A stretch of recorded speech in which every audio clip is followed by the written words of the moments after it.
পাকিস্তানের মধ্যস্থতায় গত জুনে স্বাক্ষরিত সমঝোতা স্মারকের মেয়াদ শেষ হলো গতকাল সোমবার।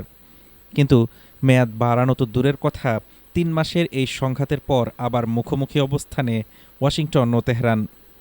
মেয়াদ শেষ হওয়ার আগেই একে অপরের বিরুদ্ধে চুক্তি লঙ্ঘনের দায় চাপিয়ে নিজেদের অবস্থান আরও কঠোর করেছে উভয় পক্ষ। চুক্তির অন্যতম শর্ত ছিল ৩০ দিনের মধ্যে নৌ অবরোধ প্রত্যাহার ও সমুদ্রপথ মুক্ত করা। কিন্তু সমঝোতা ভেস্তে যাওয়ার পর মার্কিন প্রেসিডেন্ট ডোনাল্ড ট্রাম্প নিউ ইয়র্কে স্পষ্ট জানিয়েছেন, কৌশলগতভাবে গুরুত্বপূর্ণ হরমুজ প্রণালীর নিয়ন্ত্রণ শিগগিরই সরাসরি নিজেদের হাতে নেবে যুক্তরাষ্ট্র। পাল্টা জবাবে আলোচনা শুরুর সম্ভাবনা পুরোপুরি নাকচ করে দিয়েছে তেহরান। ইরানি পররাষ্ট্রমন্ত্রী আব্বাস আরাকচি জানিয়েছেন, ওয়াশিংটন প্রতিশ্রুতি রক্ষা না করায় নতুন করে কোনো সমঝোতার সিদ্ধান্ত হয়নি। পাশাপাশি ওমানের সঙ্গে নিজস্ব নৌপথ নির্ধারণে আলাদা আলোচনার ইঙ্গিত দিয়েছেন ইরান।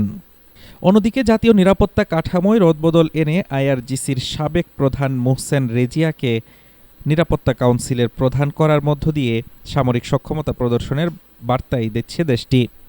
কূটনৈতিক বিশ্লেষকদের মতে, মার্কিন আকাশ প্রতিরক্ষা ব্যবস্থার মজুদ ঘাটতি এবং বিশ্ব অর্থনীতিতে জ্বালানি সংকটের যে চাপ তৈরি হয়েছে, তাতে যুক্তরাষ্ট্রের হাতে সামরিক বা অর্থনৈতিক চাপের বিকল্প পথ সীমিত। ফলে মধ্যস্থতাকারী দেশগুলো আলোচনার সুযোগ খুঁজলেও চূড়ান্ত সমাধানের পথ এখনও অনিশ্চিত।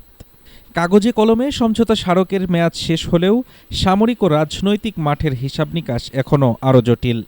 হরমুজ প্রণালীর নিয়ন্ত্রণ আর অর্থনৈতিক নিষেধাজ্ঞার এই অচলাবস্থা শেষ পর্যন্ত কূটনৈতিক টেবিলেই যাবে নাকি নতুন কোনো সামরিক সংঘাতের দিকে মোড় নেবে, তা নির্ভর করছে ভবিষ্যৎ দর কষাকষির উপর।